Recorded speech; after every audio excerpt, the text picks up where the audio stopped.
Hey there everybody, what's up? So I've got a pretty interesting video for you here today. But given that this is my first video on this channel, I'm going to give you guys a few disclaimers because surely you have to be a new viewer. I have no old viewers. So I'm playing on console right now. I've done a lot of playing Overwatch and other games throughout the PC pool because I spend a lot of time really enjoying that. And the PC community sometimes can be really quite nice, really quite good. But rather than doing that, I decided to pursue console really because the PS5 impressed me quite a lot with its capabilities, and even right now this footage you guys are watching is surprisingly crisp, right? I mean, whatever the editing software I'm using isn't going to get this at some unbelievable triple HD Gigamax frame rate that we're working on or anything like that, but I've been really pleasantly surprised with the PS5's functionality on Marvel Rivals so far, because this game has not been out long, right? I mean, it's been less than a year, but anyways, I'm playing on Bucky this game. I came into this game with a specific intention of playing some Spider-Man, like I just about insta-locked him, but some guy flashed his Lord. He had too much aura for me. I was done for, so I decided to broaden my horizons a little bit and play some Bucky. But luckily for him and luckily for me, I actually ended up going crazy and completely 1v11 carrying this game. It was incredible. But so I'm really trying my best to make use of Bucky's kit here. This kind of mid-range area where Bucky's hanging out in right now really plays for his. Oh, y'all just pretend y'all didn't see that hook. That hook didn't happen if anybody asked. Bucky's kit is a really pleasant middle ground between, he's got this bruiser accessibility, right? I've got enough mobility and enough over health to really be able to stand wherever I want to on the battlefield. But I do have, a super high damaging gun that on paper can be used at all distances, right? I mean, I know that Bucky's kit is oftentimes most effective up close, but I mean, see, this guy's what? I don't know, 50 meters away or something, and that guy's done for. Anyway, I'm really doing my best to sort of walk up with this cart here because I knew that we were going to be dealing with some serious damage dealers here because they swapped to die really quite early, and so there's going to be people coming after us at pretty much every stage of the game, honestly. This Phoenix isn't going to stand too much of a threat. I'm going to be so for real. Not because of me, though. I mean, let's be real. That Luna Snow just absolutely lasered that guy. Nth Man going crazy in the back line, but that's Luna, right? I mean, one of the best anti-dive healers in the game. Just so much damage, and that freeze. Ultimate does everything that it promised to do alongside saving yourself, pretty much guaranteed from any dive that you have going on. I mean, incredible healer, great main to have. A lot of people that I see, I mean, I think immediately to Boger. Love to play Luna Snow sort of off the hip because she's just so good, right? I mean, if you're going to take the time to learn to play a role that you don't want to really play all that much, might as well do good on it, right? If that's going to be your sort of fail game, you might as well get some ranked points for doing it. But anyway, I was really glad to have these goated healers within this game because this magic could have been a serious issue. She had some points in this game where she was cooking it up a little bit, but so far this Bucky game is going really quite well for me. I don't think I've used my ult yet. I've been kind of saving onto it pretty conservatively. But regardless of that, we are really doing our best to work with these Loki clones. Now, this Loki matchup just works incredibly for me, right? I mean, Bucky's ult, your security is a really big factor in how often you get to cast that ult, how much use you get to make out of it. And Loki's ult just perfectly works for yours. Oh, wow, okay. So, another point about this game, oh my gosh, I'm cooking. Another point about this game is this is the proficiency game where I earn the spray for Bucky. So this is the game when I got enough points to unlock his very ever first proficiency bonus, and so I don't really play this hero very often at all. I would like to play him, right? I'm trying to make him a more regular part of my pool, especially because he's this really nice and accessible damage dealer. And right here, I mean, this type of shot, this is never something that I hit before. I would undergo a sensitivity training, which I actually did really recently. It was like last week. I've been playing on super crazy low sensitivity my entire life. No matter the console, no matter the game, I've always played beneath like maybe around 9 to 10% sensitivity strength, which, I mean, I was having fun, right? I like low sensitivity. I imagine myself as someone with low reaction time, and so I like time to think about my actions. But honestly, I've been cooking it up with this new sensitivity.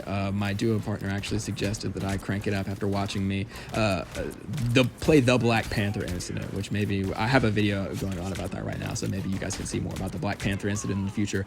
But there are some characters where in a low sensitivity is just not even an option, right? It's not even a choice. Speaking of sensitivity, wow, okay, that was incredible. So first and foremost, don't let me lead you astray. Don't let me get you wrong. That was completely luck, right? I had no idea the magic was there. Actually, in the middle of that hook, I started doing a bit of a turnaround animation as I casted that hook because I was about to turn around to see if she was behind me because I had no idea where she was. But anyway, we just got a pretty free Blade kill there. Let me know how you guys think about Blade, because to be honest, I feel like, oh, wow. I feel like a lot of the time when I play up against Blade, he's really quite disappointing. I know that he did just get a buff to his survivability. They're increasing his lifesteal from 60 to 65 when he's in his like locked in sword mode, and his healing reduction got reduced, so he will now be able to be healed more by himself and by others while using his melee form. So I'm kind of glad for that, because he feels pretty bad. Like, I'm never scared of a Blade, you know what I mean? And he does have scary stuff he can do with support ults, don't get me wrong. He has his niche as a DPS, but overall, just generally speaking, I don't find myself being afraid of him very often. I mean, there he goes again. I'm doing my best to sort of make use of this Bucky ult. There's a few different kind of schools of thought with the Bucky ult, right? If you hit multiple people, you're dealing maximum damage as quickly as possible, and you are potentially getting as many ults as possible. But 1, 2, 3, wow. That 250 HP threshold is actually a really big deal for supports when it comes to sort of matchup knowledge. And I mean, this guy wasn't having it. Apparently 275 HP was not enough to save that Lunar. But regardless, this Bucky pick has been working for us so well. Honestly, there's not been a tank to sort of manhandle me or take space from me. This Cap really can't do a whole lot with that shield. And so I've just been able to fire pretty freely from wherever I am on the map. And though Bucky's effectiveness is diminished a bit at long ranges, it's not reduced low. He's still a pretty serious threat from downrange. Now, we're going to do our best to push into this final point right here. This Captain America becomes a foe. He becomes an op. He's not here to make us have any fun. This dude is asking us to bite the curb, and he's looking like he's going to make us do it. This guy just decides to be a foe for the rest of the game. Now, on dive tanks, especially in this like ungodly Black Panther meta,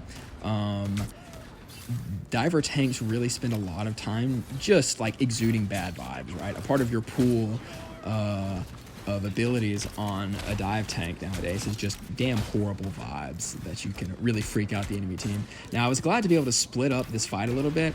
I'm in the process of thinking that Blade might be a sort of pseudo tank, much like Mr. Fantastic is, because he could be seriously hard to kill sometimes. But, I mean, we just talked earlier about how, he's not super incredible. But given that the thing that they are buffing about the character is his survivability, maybe he will sort of fall into that more Mr. Fantastic pseudo-tank range here in the future. This is another reason Luna is just such an incredible anti-dive healer. I mean, she's just sitting here. She does whatever she pleases. I want to go up there and befriend local Twink, the Luna player, but unfortunately I was unsuccessful. I probably lost any right that I had to speak with the Twink when I killed him and he was showing emotes. Maybe we could have been friends then. But either way, something I've noticed a lot in comp games, which competitive is something I'm working on. This is actually a quick play match that you're watching right now. I do play competitive. I'm just now getting started. This is like one of my first seasons where I play competitive more than once or twice, and I'm about to get into platinum after a few games. Hopefully I can get up and out of platinum, because the rank rewards for this season are incredible. I don't know if you guys have seen the banners, but they just look so fantastic. They've got a Phoenix themed banner and a Venom themed, or I guess symbiote themed banner that just look great. And it's a new type of cosmetic, you know what I mean? There's not a lot of those in the game, and so it's pretty good. Now, this survivability right here is really what gives me so much frontline staying presence on Bucky. You're best up close, and you can afford to stay up close. You can stand wherever you please, just up out on Bucky. He doesn't have fantastic mobility. I mean, right here, had I been alone, that cap could have put me in some serious trouble, but I would have been able to output some serious pressure, so I have no idea who would have won there, but I was glad to have my team regardless. On Bucky, oftentimes I feel, ironically, I'm going to be honest, I feel like I'm a team-oriented player on Bucky, because you have to rely on your teammates, and you are at your best when your teammates sort of are relying on you, right? I mean, I think back to the Cap team up that allows him to get the Thing-style dash onto his teammates. I mean, right now, look at this, I'm effectively frontlining. This Cap would love to like run up in this team and just go kill everybody, but with consistent CC and dashes and things like that, so keeping out. Now this ult's going huge. This is fantastic. This is that other school of thought that I was talking about earlier about, oh, I made the wrong choice. I don't get this Jeff here. It was a little bit optimistic to assume that I was going to be able to frag that Jeff out all by myself with, especially his reworked kind of dive move, right? It's even better than it used to be, but at the cost of being on a resource now. So his short-term staying power is just unbelievable now. if I'd gone for, oh, we got local Twink swapping to the Doctor Strange. I see. Okay, well, yeah, I mean, now the chance to befriend has totally passed. Right, I mean, we're just about to get out of this game here in a brief moment. Cap just doing his job of being an op at every single stage of the game. Now, he's in here 1v5. Is he going to do anything at all? No, he's not. I mean, this guy's not going to accomplish shit. But, you know, he's really inflicting some psychological damage right now. And if nothing else, this is kind of Cap's signature move. He's making me feel like they have a front line, even if they don't actually. And that's what it's all about, right? The psychological damage that doesn't show up on the scoreboard is what's actually most important. But here in a second, I think the enemy team puts up a pretty good fight before we close this game out, before we get done. Oh, wow. Oh, is anything going to come of this? Oh my gosh, I'm trying. I'm really trying. Wow, okay, so Bucky's sort of like damage penetration just goes so far and can really allow for some multiplication of his damage. Speaking of multiplication, we're getting so many kills here. Oh my gosh, wow. Holy shit. Okay, I was worried I was going to choke that. I'm not going to lie, I was betting against myself right there, but I'm glad it worked out. Now, local Twink here, going down. Going to be hopefully one of the last kills of the match as we clean everybody up. Do I get the Jeff this time? Am I going to be able to redeem myself? That counts. We'll take it. Actually, right here, I'm pretty sure this blade just completely slips by me. Dude did not want the smoke, but he's going to get the smoke anyway. I'm going to come over here and follow him.